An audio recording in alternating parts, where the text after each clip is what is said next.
Hey, what's up? All my true funk soldiers, club funketeers around the world. This is your host of Funk from the Front Seat, number 9 right here, come to you from the funk universe that I live in. Check this out, man. Smash that like button for Funk from the Front Seat, and please subscribe. We're on every Saturday, 12 p.m. Eastern Standard Time, 9 a.m. West Coast time. Don't forget, man, Funk from the Front Seat, 9 on the Grind TV. Smash that like button and please subscribe, man. We need it all to come together. Peace, love, and harmony, y'all.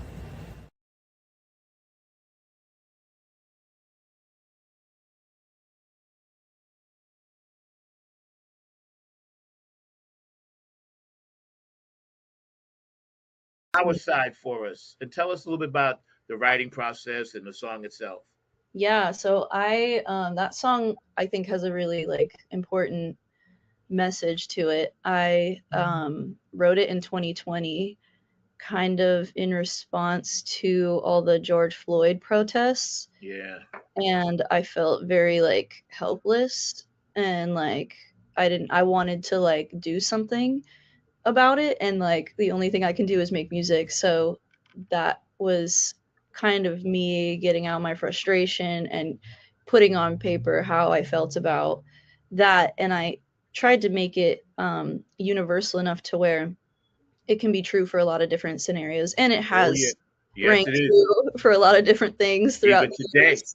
Yep. Yeah, so yeah, so in like that mixtape that I told you about, I did that as like a I wanted to fundraise for the somehow. And so I made this album and I was like, all the proceeds from this album are going to the Minnesota Freedom Fund at the time. So whatever we made on Bandcamp and stuff, I sent there. Wasn't a ton of money, but it was more, I'm glad that I got to say how I felt about that through music. And Our Side was also written during that time. And it kind of is about just kind of being frustrated with the state of things and how the people who are supposed to protect us don't do that, and in fact are the ones that hurt us the most sometimes. And but at the same time, I think it's really important to have hope for the future, and not just let all of that bog you down, because that's exactly what those people want to happen, is for us to lose hope. And so maintaining that, and even through the frustration of it all. You said in terms of other communities being able to come together and things being smooth, what is preventing us from coming together? And clarify that for me. Yeah, Just yeah. one. Like in other words, I know we're together, but a lot of times it's misinformation. Perfect example, right? Like when I find out there's something going on, usually it's usually word of mouth, and it's not put out there to where I could tell other people about it. I usually find out that same day, or Mark will tell me. It seems like we're not communicating. Seems like things are happening, but we're just not communicating in a way to where everybody is like, okay, this Thursday, I need everybody over here. Or this Friday, I need everybody over here because this is affecting our entire community. Because when I was coming to the event I saw you at, I was telling people about it, and they was like, "Well, I didn't hear anything about it." That kind of thing. And I don't know if it's social media. I'm just curious. So I think it's action. It's choice. Is choice and action. When we think about music today, and we have these discussions, because I'm an OG like yourself, digital, and I use a lot some digital stuff, but not a lot. But I do digital because I like the farm stuff found in my music, and they send it back. But you know, there's something about playing real live music as opposed to one guy or two guys just sitting down and just like computerizing it, and not to take away from their skill, but it's gone too far to the other side, I believe. What's your thoughts on that? Well, I'm gonna be honest. As a musician, in the beginning, I hated it. But Craig Lang, my original keyboard player, he's Mr. Groove for One Way right now. And Craig is the one that made me change. He said, "Lonnie, that computer stuff is the best bandmate you're ever gonna have. You only have to pay for it once. They never late. They never miss a beat, and they're consistent. When you start to consider the computer like a faithful band member, it's easier to work with. Craig gave me that concept, and I believe him because I was knocking people to play with tracks. I had to ask other musicians, you think you can just get on and play drums on the track and lock it? So I'm adapting it, man, because it's the future. We can take it like this. When they invented a car, and the people who was in the horse and wagons talking about that car stuff wouldn't work. Just think if everybody would have stayed there. And like I said, again, this pops in the middle of this stuff, and it really makes you think, like, Linda, what do you think? How do you think Martin Luther King or Malcolm X would react to us as a people treating each other so badly? Well, Martin would be out there protesting. Mm-hmm. Malcolm would probably be on his soapbox, trying to get people to straighten up. Yeah. And I see them both dealing with it in different ways. No, definitely. Hey, Zach, just in that same realm, and I think I told you this before, that maybe 10 years or a few years after his assassination, there was a book that Martin wrote called Chaos or Community. It was basically where we come from now, chaos or community. And I had to write an essay in order to go to a journalism camp as a teenager, about the age of my nephews and everything. And I remember literally writing what King would be doing and all in that space. And I said that he would still be fighting against poverty. He would still be fighting against homelessness. He would still be fighting against the wage disparity and a number of other things. And the scary thing is that I wrote that in 1979, because I would have been a teenager in 1979, and that would have been like almost a decade after his death. And we're talking 2025, and I still think that he would still be dealing with those same issues several years later. So to answer your question that you asked, Linda, I feel that he would be frustrated because he'd be going like, we haven't come as far as we should have. When it comes to music, how do we pursue a spiritual lifestyle and still, maintain and navigate the darkness that's out there? We're going to cover a lot today, so y'all got to strap in, because me and this woman was on the phone last night for like an hour and 45 minutes or something. It was a while. We got some stuff, so we're going to go strap in, take notes. How to maintain a spiritual lifestyle in the music industry. Is that what you mean? Yes. It's not being proven. Again, I'm new to the secular music, but even in the gospel arena, there are snakes and people with agendas, etc. How to maintain it? You better maintain some people say prayer life. It's usually to activate you, because for a time like this, they're going to fight tooth and nail they're fighting tooth and nail to keep age of Aquarius from coming to fruition. And the 144,000, because there's only 144,000 of us on this whole planet of billions. Yep. You a light worker. Get on mission. I actually have been connecting with my family and friends more because I just got engaged. So congratulations, I saw that. Thank you. Here it is.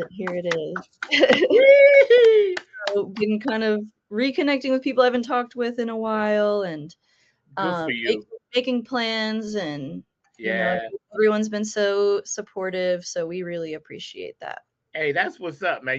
It's like I'm, child of divorce, and I was divorced. But when I was married, I was really happy for 15 years. So marriage is great, and I think anybody that can find that right person to be with should just be with them. It shouldn't even be a question of anybody's whatever. You know what I'm saying? It should be like, hey, we love each other. Boom, let's do this. And good for you. I'm happy for. I told you, I'm a big bro, so ain't nobody. Now you got a whole army behind you now, because you got all my big bros, so you got a full-fledged army behind you. That's sweet. Thank you. That's dope, man. When is the wedding? I don't know yet. I'm hoping for next fall, but you know, Okay. I'm not. I feel like out how to. I think there's this culture around weddings where it Yeah. becomes about everybody else, and I don't subscribe to that, and I don't want it to become that. I really just want it to be fun and cozy and easy and just, good vibes. So Yeah. I'm Yeah. not in a rush. I don't want to be stressed about it. I just want it to be fun. So Yeah. I'm As it hope should I be. love the fall. I love the colors of the leaves and stuff, and that's kind of like Nah, man. I can't wait to get off this planet, But bro. you don't want to do the deep freeze. That's what cryogenics is the Because deep. here's my theory, just for me. Right. Between the Matrix, the Earth being in a dome, the Earth being flat, the interdimensional beings that travel in and out. There's so many things that I just want to get to metaphysically that I can't do in this physical body, but I can do in the spiritual world. Right. So now I watched this doc the other day, right? This is really deep. And the dude was explaining why we're in a dome. We're in a dome. We're not on the Earth. We're actually there's a dome above us. Yeah, we're in some kind of, there's like, in other words, everything we see with the rockets always going on the arc and this and that is he said we're in the dome. It's a simulation, you know, and it has a lot to do with our how we see our um mental, well, not mental, but our spiritual self. Well, speaking When we think about music today and we have these discussions, because I'm an OG like yourself, digital, and I use a lot, some digital stuff, but not a lot. But I do digital because I like the farm stuff found in my music, and they send it back. But you know, there's something about playing real live music as opposed to one guy or two guys just sitting down and just like computerizing it, and not to take away from their skill, but it's gone too far to the other side, I believe. What's your thoughts on that? Well, I'm gonna be honest. As a musician, in the beginning, I hated it. But Craig Lang, my original keyboard player, he's Mr. Groove for One Way right now. And Craig is the one that made me change. He said, Lonnie, that computer stuff is the best bandmate you're ever gonna have. You only have to pay for it once. They never late, they never miss a beat, and they're consistent. When you start to consider the computer like a faithful band member, it's easier to work with. Craig gave me that concept, and I believe him because I was knocking people to play with tracks. I had to ask other musicians, you think you can just get on and play drums on the track and lock it? So I'm adapting it, man, because it's the future. We can take it like this. When they invented a car, and the people who was in the horse and wagons talking about that car stuff wouldn't work. Just think if everybody would have stayed there. Well, I can put it to you this way. Kendrick Lamar said everything's going, as did Bob Marley. Both of them said everything's going to be all right in their own way. And we know this. And as long as we stay focused that way, we ain't got no business worrying about anything else. We need to be about us, for us. FUBU, who we talking about? FUBU, for us, by us. And most importantly, we need to fortify ourselves with our Blackness, our African heritage. We need to be instilling all of that love and understanding of our history and culture in our youth and in ourselves. So I'm all about teach one, reach one. These ladies of funk and that R&B funk style, I'm telling you, the music wouldn't be the same. Just wouldn't be the same. So, we need to shout them out. And the ladies that's doing it now, like, my girl LL, like Amuka, like all the ladies that's out there now, Shirley Clinton, all the ones that are doing it, still doing it to represent those ladies, we need to lift them up. Creative. And that's why I felt like I was dying, because I wasn't creating. Yeah. So I slowly but surely started rolling back into creativity. And of course, I started off with the writing, because that was something that I could do and still manage the household the way I needed to manage it. So I started back with the writing and the writing, writing plays for my church at the time, did a couple of powerful plays. One that got me crucified because it dealt with a young boy whose mother, it was a single mom household, and she would have to go on the road for her job. And she was leaving her 13-year-old son with her brother. Unbeknownst to her, her brother was abusing his nephew. And so on opening night, when I tell you droves of people got up and left after the first controversial scene and everything, and my pastor pulled me to the side afterwards and said, "You offended pastors, you did this, you did that, da, da, da, da, da, da, da, da." And I came home in a funk. I was pregnant with my 5th child at the time, and I just practically laid on the couch for days, unable to move, because I knew that God had given me this message in this play. Right. So when I finally got myself together and went back to church, I walked through the door, and this young man that I knew came to me and said, "I need to thank you because of what I saw in your play. I was able to go to my brother's grave and forgive him for what he did to me." Yeah. Zach, I was like, oh my God. All those little things that happen to musicians that really, ironically, what we're talking about. Right, that's the leading. Go for it. Go for it. Go for it. Affect your health. So I came to discover depression and anything else that can harm you emotionally, gives you thoughts of just like, what is the point of wanting to be here? Now, I've never been suicidal, but I have had deep moments of resignation. It's like, you know what? If the good Lord were to take me right now, I wouldn't care.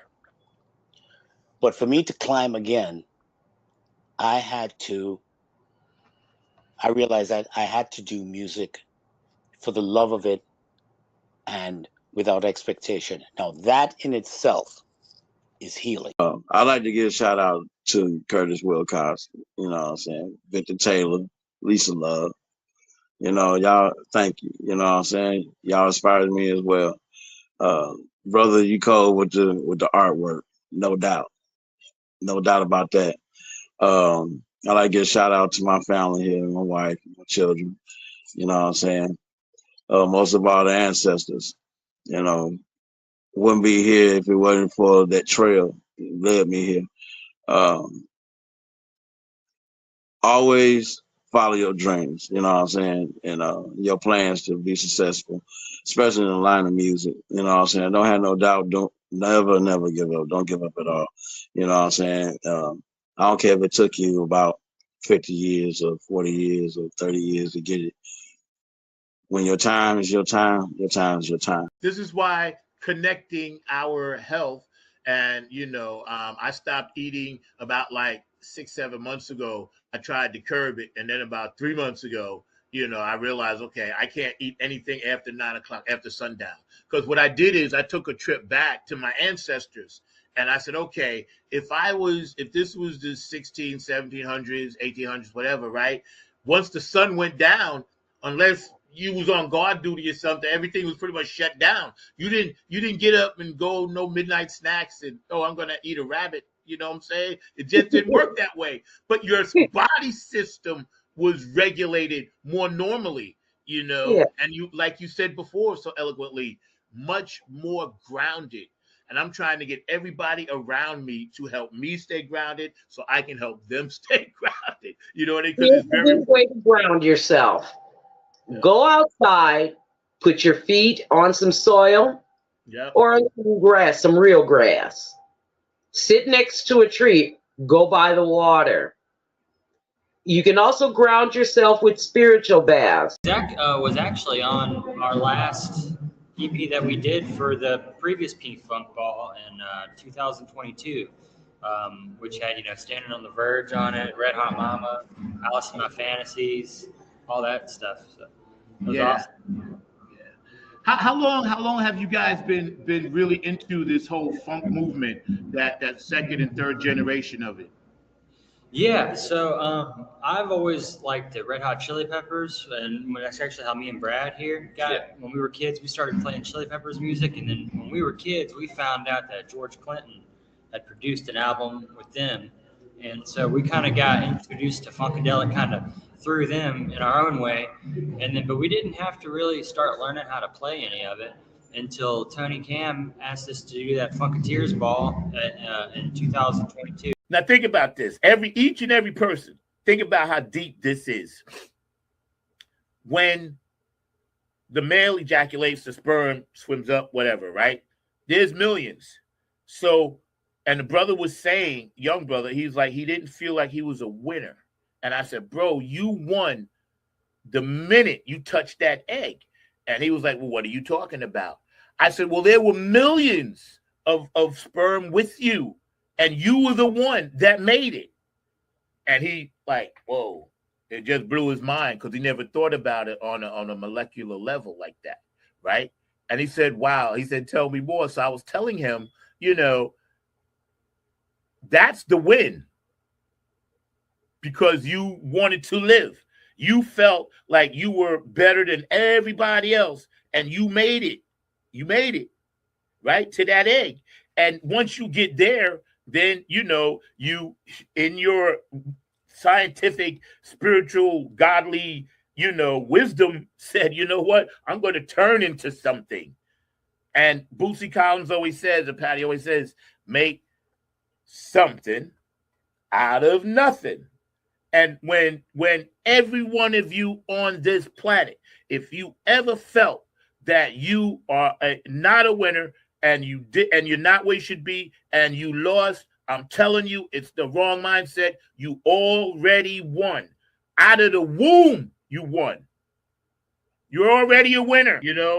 How much love I was getting until I realized after about a month, you get out of that woe is me phase, and then you get into, okay, let's get it done phase. Mm-hmm. And that's when, people's like, hit me up. Everybody was hitting me up. And I was like, okay, I do matter to somebody. And I think that's important. Everybody watching, you got to know you matter. Yeah. You matter to somebody. You may not even know the impression you have on a person, Yeah.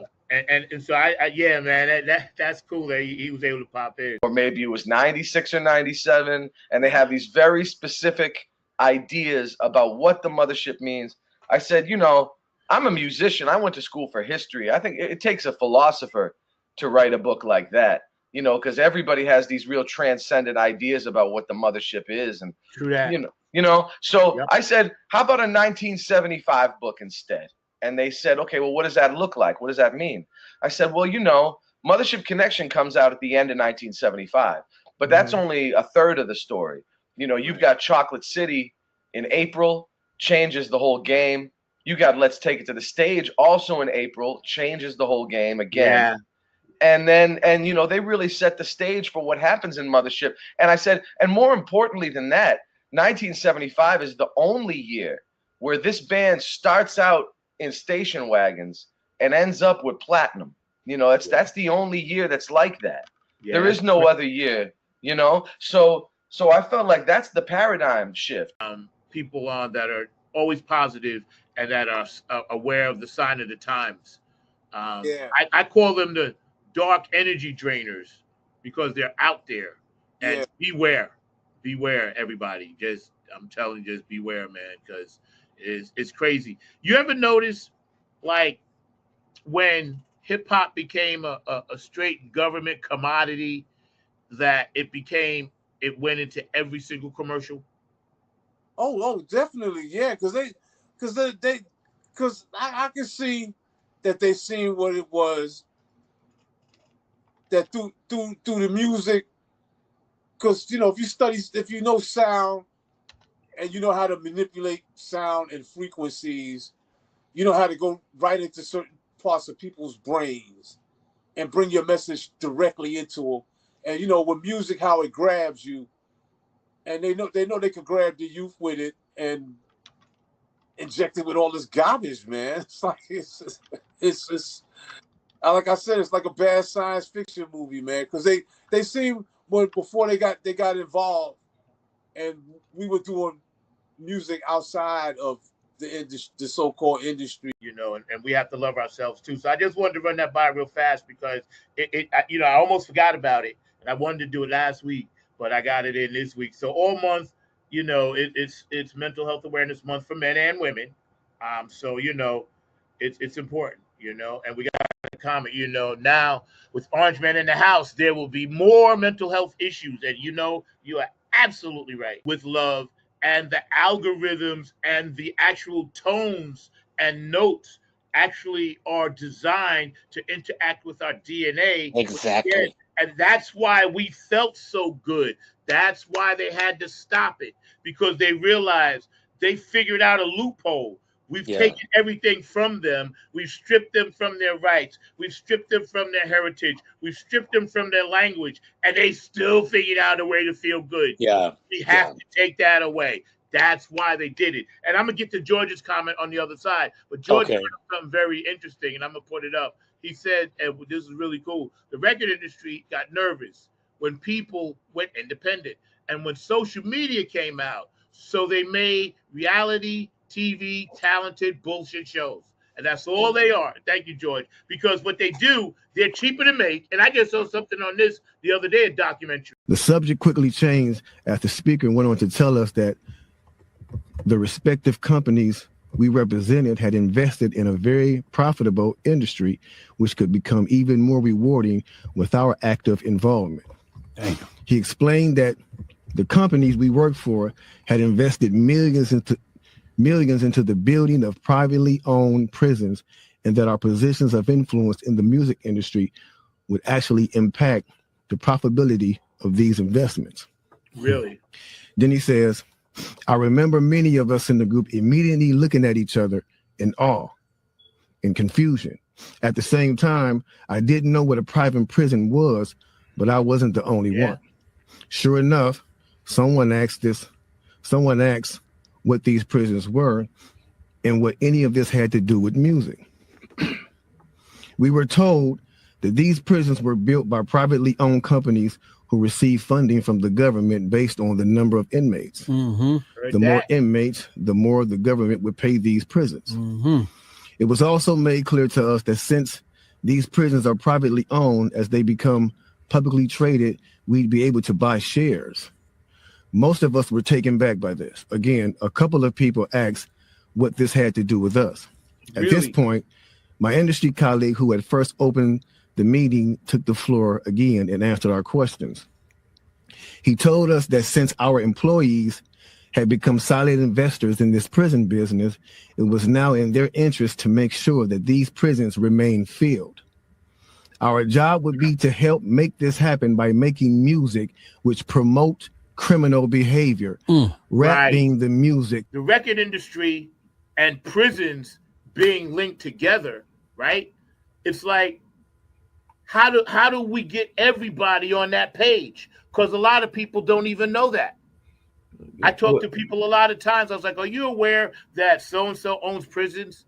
And they're like, no, I never knew that. Everybody thinks that prisons are either federally or state run. That's not true. They're private. Yeah, they're private. They're private prisons, and it's a big industry. And they definitely, more and more people are recognizing that from what I've been seeing. But that's also the school to prison pipeline, which is part of what he was talking about. Because there's also an effort to get our school kids to fill up those prisons, because that's how they make their money. It always does. That's just who she is. She's worked with Carl Bias, legendary DJ and producer from Chicago, and writer and singer.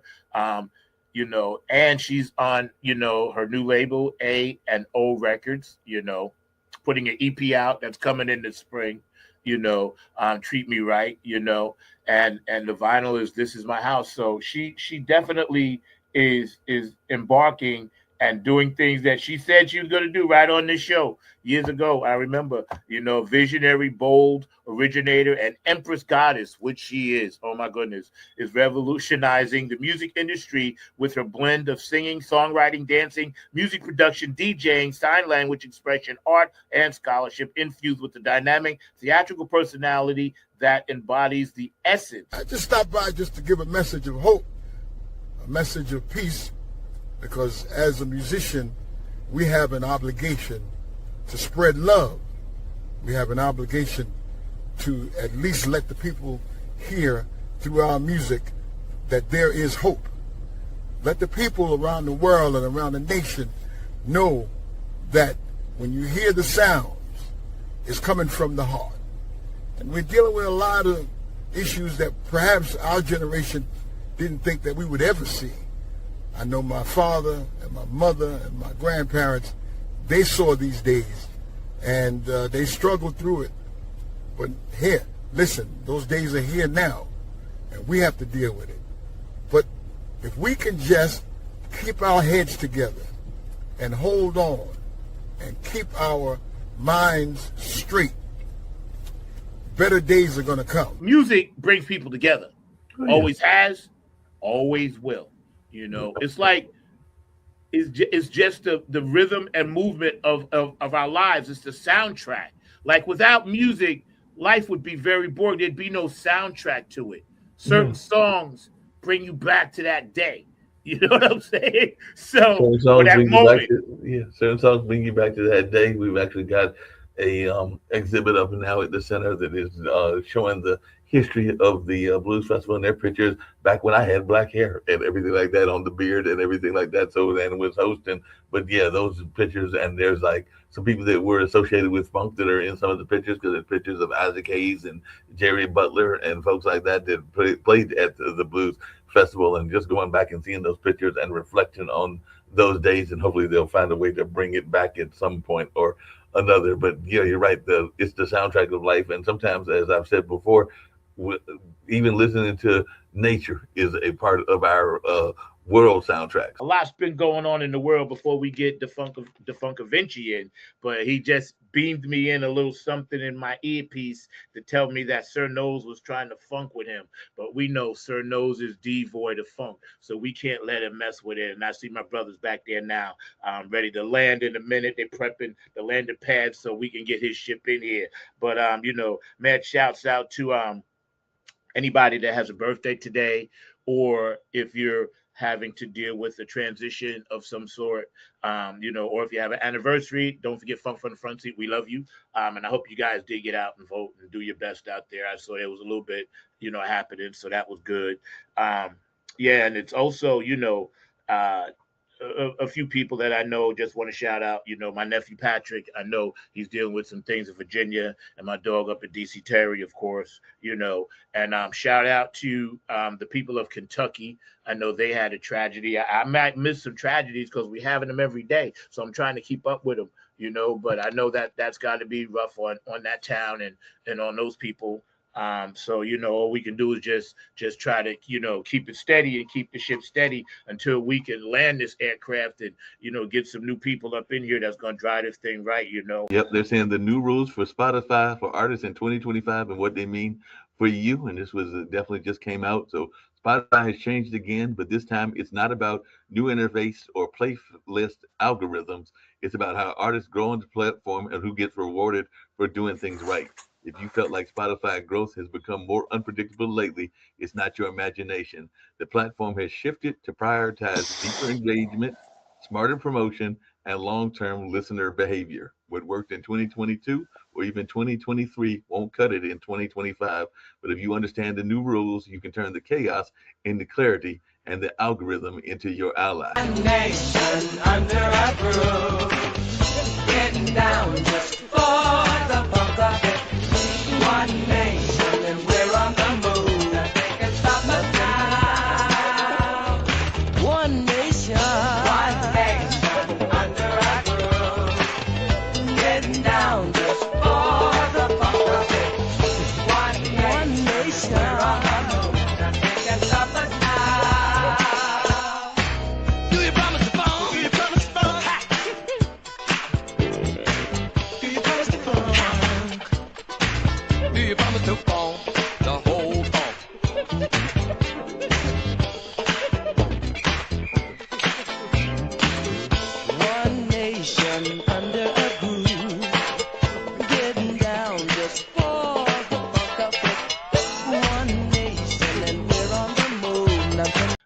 you know, Afterglow 92416, and it was Boogie Monster's birthday last week, so we kind of honored him a little bit on social media, which was great. Q&A Entertainment, I love you, Odin. Brooke Clagett, my Funk Angel, thank you, Brooke, for all the stuff that you do. Patricia Diori, and of course our guest today, George and Curtis Wilcox, for all the great art. Dr. Brookenstein, DJ Coccolino, DJ Monica, and DJ Elizabetta. Love you guys in Ireland. You know, you got, and They've been pushed out, and they're so valuable, and we're going to recognize that.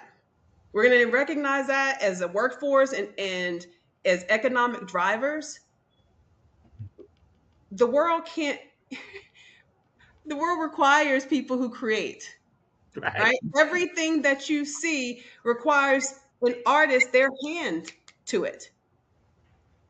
And to not show value, and that value is not, oh, that's nice. That value is, we're going to put money to support the arts. We're going to support the arts in schools.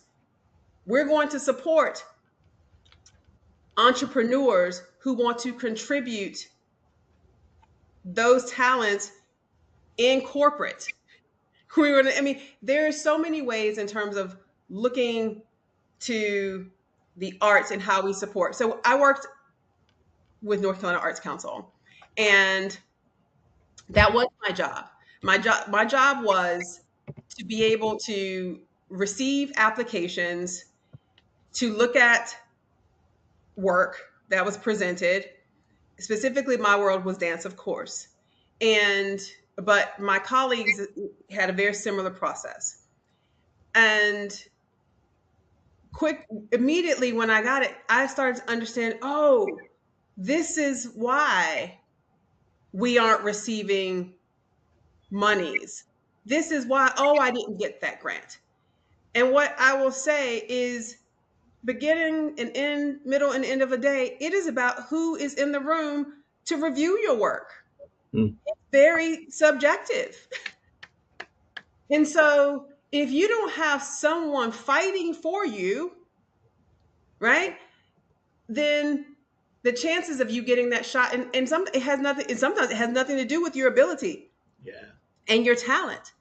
Because best believe, I went to a conference, and it was about selecting, and it was about musicians, it was about actors, it was about dancers, it was about all. And in that room,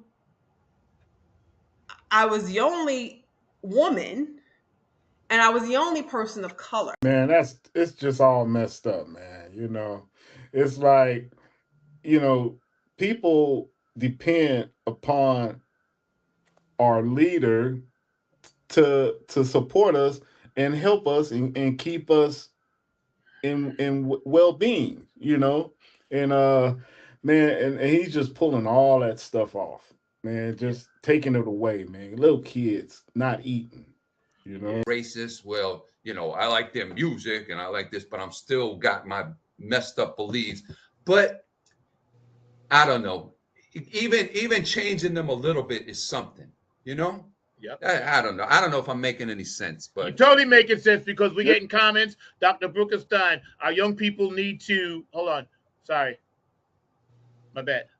Stop, Mark. I got it. Our young people need to be exposed to this good old funk music and some old school music instead of listening to this mumble junk rap. And I'll add on to that a sexually explicit, exploiting women rap, talking about how many body counts they have, rap, talking about all of the negative things that the Illuminati want to constantly push to our society to put us in even more of a rat race, like Bob Marley said. I'm positive in a way that will help you further and reach your potential and your goals, because reaching your full potential and your goals is what the universe wants. Otherwise, you wouldn't be participating in this particular journey, in this dimension, on this planet. Yeah. So when you started doing this research and you did interviews, you had to travel, obviously. Yep. And I met Fred, too, for the first time in person last September. Nice. I went to a show in Charlotte. But you obviously, you put a lot of legwork into it. And you had to maintain a balance between touring your family, and writing the book. How Yeah. many years did it actually take you? What, 3, 4? Or you started this long The before the other book? the first book took me 30 years. You know, it was like my whole life, you know, just collecting that information and you know, getting back to what you had said too about like leaving out all the other stuff, you know, when it comes to like recording this history, it's important that we understand that nobody else is going to do it. You know, like everybody could die and the time could pass and we won't have this stuff. So I'm trying to like record the cold hard facts. Okay, well, we touched on a lot of things today.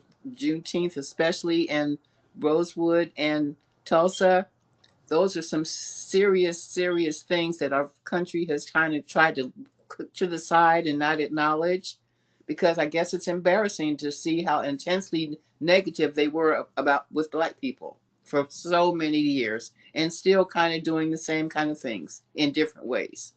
Maybe not as violent or not as mass, but still giving us a hard time. And our kids need to know what's going on in the world and what has been done to their people over the years. I'm telling you. It's like, if we don't make this music now, we're wasting our journeys past. We had a pass. God gave you a pass, gave me a ticket. Said, listen, at this point in time, I want you to go down to this planet called Earth. You ain't gonna like it, but you need to do this. You need to do this thing for me. So that's where we are, right? That's where we are. You know. Tell us a little bit about one of your videos, you know, that we're getting ready to run. Billy Ray. I want to start with that one. We'll save the other one, your newest. But tell us a little bit about Billy Ray, how that came about. Okay, well, Billy Ray, the music arrangement and were done by Kenneth Times and Lincoln Kilpatrick Jr. And I wrote the lyrics. The lyrics, I'm going to tell you something about Billy Ray. Billy Ray stands for systems, persons, and situationships that no longer serve you. And if you look at the video, when you see the video, you're going to see some images from our past, because I always want to honor my ancestors. My ancestors, number one, if it wasn't for them and for them dying and surviving through a time that we are most fortunate that we don't have to go through, you know, so you're going to see that in the background. That's why I wrote Billy Ray, for things that no longer serve us. It's time to, I've had enough. But listen to the lyrics. Listen to the lyrics. And our ancestors, like you said, there was no quitting them to get us to this point. That's why no one should be quitting out there, no matter what you're doing. Don't quit, don't give up. Because if our ancestors endured what they endured to actually get over here, we need to step it up. You know, we That's really right. do. We really do. We can't. This is the beginning. We're at that end in the beginning cycle. So, Mark, you back there? Could you run Billy Ray for us, please, sir? Thank you. Appreciate you, man. My days was interrupted when someone shouted, "Is this a fucking joke?" At this point, things became chaotic. Right. Two of the men who were part of the unfamiliar group grabbed the man who shouted and attempted to remove him from the house. A few of us, myself included, tried to intervene. One of them pulled out a gun, and we all backed off. They separated us from the crowd, and all four of us was escorted outside.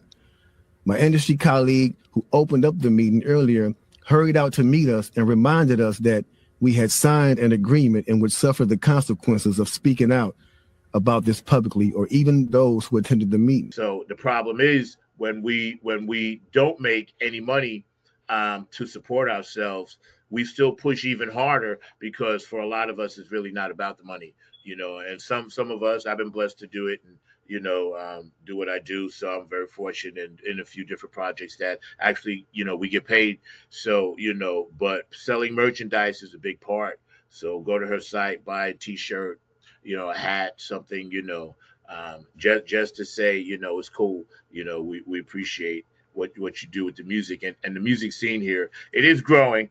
North Carolina's got a little different vibe to it, but it is growing.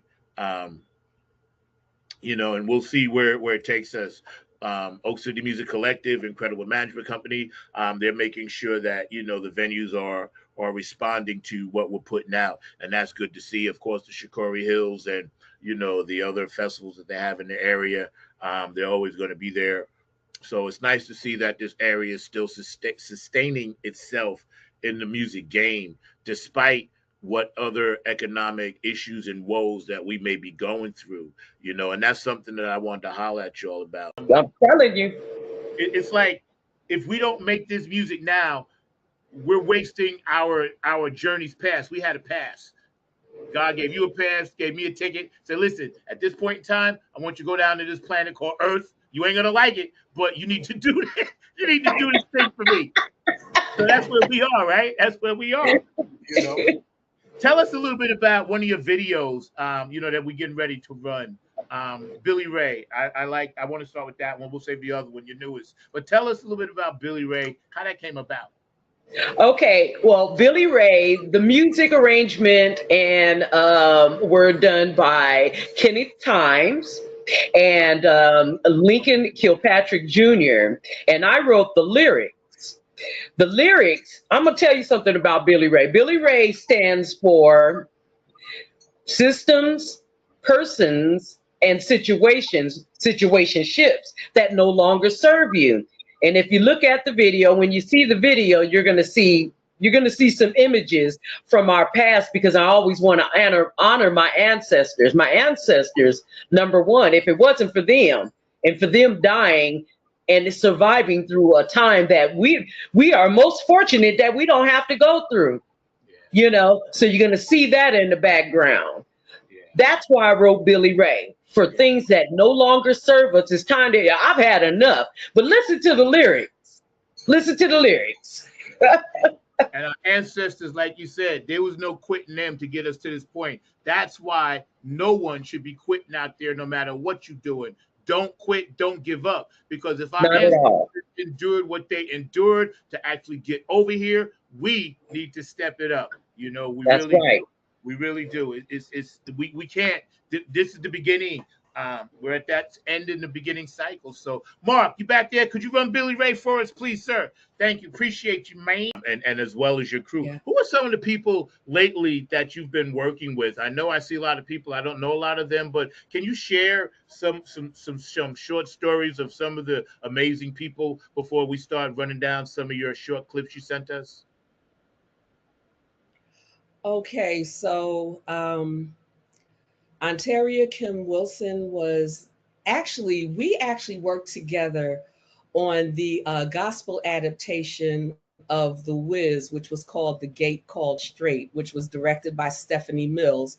I was one of the writers of the script and was tapped to be the director. What happened was LaShawn Pace was supposed to play a role, and Tyler Perry would not release her from her contract. Even though she wasn't doing anything at the time, he would not release her to come to Philadelphia until like 2 days before the premiere.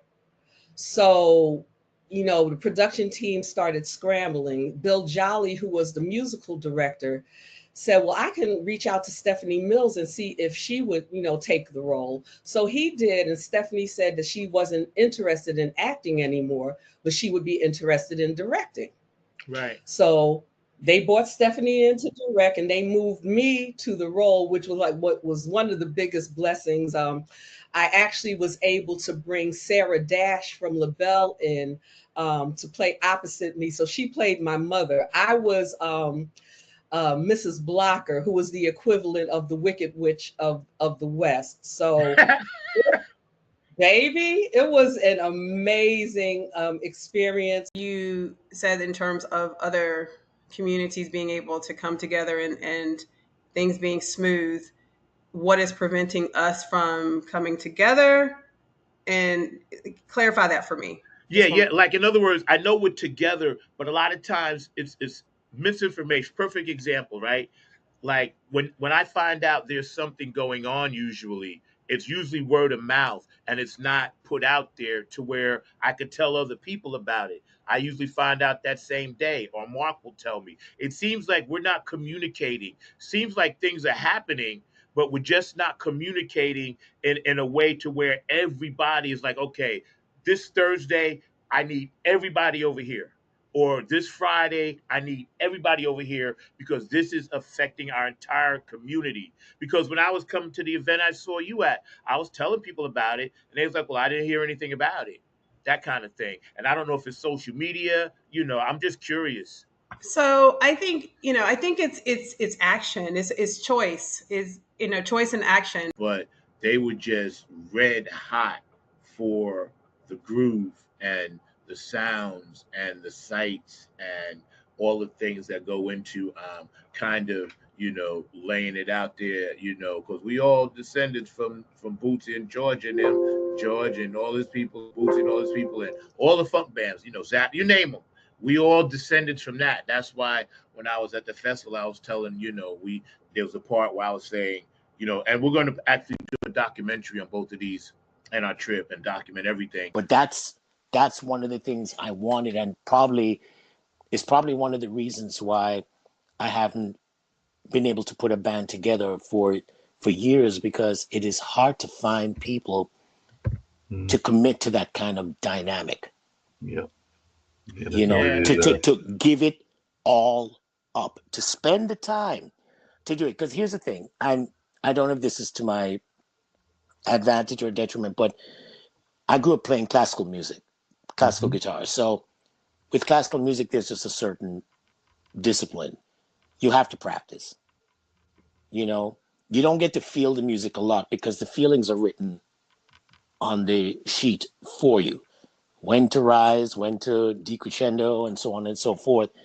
But I wanted to bring a part of that to the band, that we had to practice the music, practice the kinks, spend the time, loop mistakes over and over, just play it over and over till you're not thinking about it anymore. And that's I have not been able to find. And as we get older and we have more responsibilities, it's hard to get people to say, listen, man, take off work or whatever, and let's spend a day and kill time doing this. It's just not the same. So they're talking about the 1921 Tulsa Race Riot, or as many know it, the Tulsa Race Massacre. This was our nation's worst race riot. Michelle Brown is with the Greenwood Cultural Center. Her office sits on the very spot where nearly 40 acres of vibrant, prosperous property was destroyed, and at least 300 innocent African Americans were senselessly killed. It's a repulsive, violent act that is still affecting lives today. Having not received any type of reparations, just now being at a point where we are truly acknowledging this history, there's a lot of historical trauma that they are experiencing. Dr. Carlos Hill teaches African and African American studies at the University of Oklahoma. What had been one of the wealthiest communities, most educated communities, most peaceful communities in the country was destroyed in less than 18 hours. The hatred overflowed on May 31st, 1921, after a young black man named Dick Rowland entered the Drexel building in downtown Tulsa and stepped aboard an elevator being operated by a white woman named Sarah Page. Dick Rowland walks into the elevator, Sarah Page is there, the elevator door closes, there's a scream, the door opens again, and she runs out. Within hours, Rowland had been accused of assault, even rape. He's arrested and placed in the city's jail.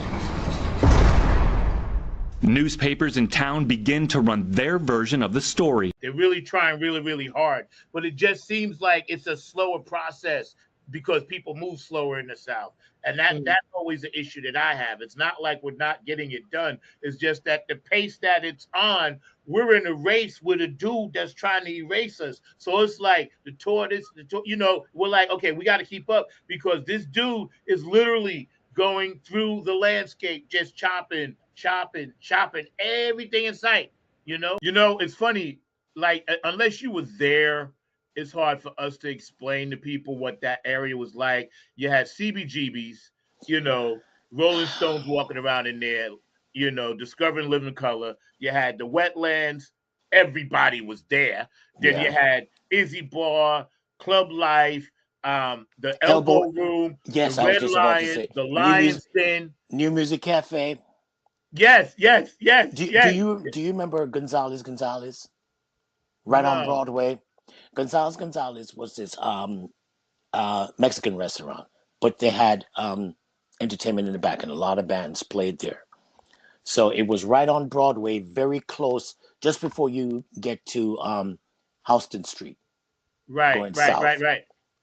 There were just so many places. You know, the thing about going back just a few seconds to what you were saying, New York made me feel like an artist. But that's one of the things I wanted, and it's probably one of the reasons why I haven't been able to put a band together for years, because it is hard to find people to commit to that kind of dynamic. Yeah. You know, to give it all up, to spend the time to do it. Because here's the thing, I don't know if this is to my advantage or detriment, but I grew up playing classical music, classical guitar. So with classical music, there's just a certain discipline. You have to practice. You know, you don't get to feel the music a lot because the feelings are written on the sheet for you. When to rise, when to decrescendo, and so on and so forth. But I wanted to bring a part of that to the band, that we had to practice the music, practice the kinks, spend the time, loop mistakes over and over, just play it over and over till you're not thinking about it anymore. And that's what I have not been able to find. And as we get older and we have more responsibilities, it's hard to get people to say, listen, man, take off work or whatever, and let's spend a day and kill time doing this. It's just not the same. So, Cause I'm throwing out this flag on the phone. You better sleep your deadbeat back to the 2-pump jump and hang your head, cause I'm throwing out this flag on the phone. We're coming from the nappy land. Flag on. I make my runs about the break of day. They call me backdoor Santa. I make my runs about the break of day. Oh, oh, oh. I make all the little girls happy while the boys are out to play. Look at him. I ain't like old Saint Nick. He don't come but once a year. Oh, oh, oh, oh. I ain't like old Saint Nick. He don't come but once a year. But look at him. I come running with my presence every time you call me dear. Look at here. I keep some change in my pocket in case the children at home. I give them a few pennies so that we can be alone. I leave the back door open so if anybody smells a mouse and with no sign I'll be in trouble. If ain't no chimney in the house, they call me back door Santa. I make my runs about the break of day. Look at here. I make all the little girls happy while the boys are out to play. That's what they call me, backdoor Santa. That's what they call me. They call me backdoor Santa. That's what all the girls call me. I give them all the presents. That's what they call me. They call me backdoor Santa. And I like them to call me that. They call me backdoor Santa. Our side for us, and tell us a little bit about the writing process and the song itself. Yeah, so I that song I think has a really like important message to it. I wrote it in 2020 kind of in response to all the George Floyd protests, Yeah. and I felt very like helpless, and like I wanted to like do something about it, and like the only thing I can do is make music. So that was kind of me getting out my frustration and putting on paper how I felt about that, and I tried to make it universal enough to where it can be true for a lot of different scenarios, and it Oh, yeah. has Yes, ranked it is. true for a lot of different things throughout Even the today. years. Yep. Yeah, so so in like that mixtape that I told you about, I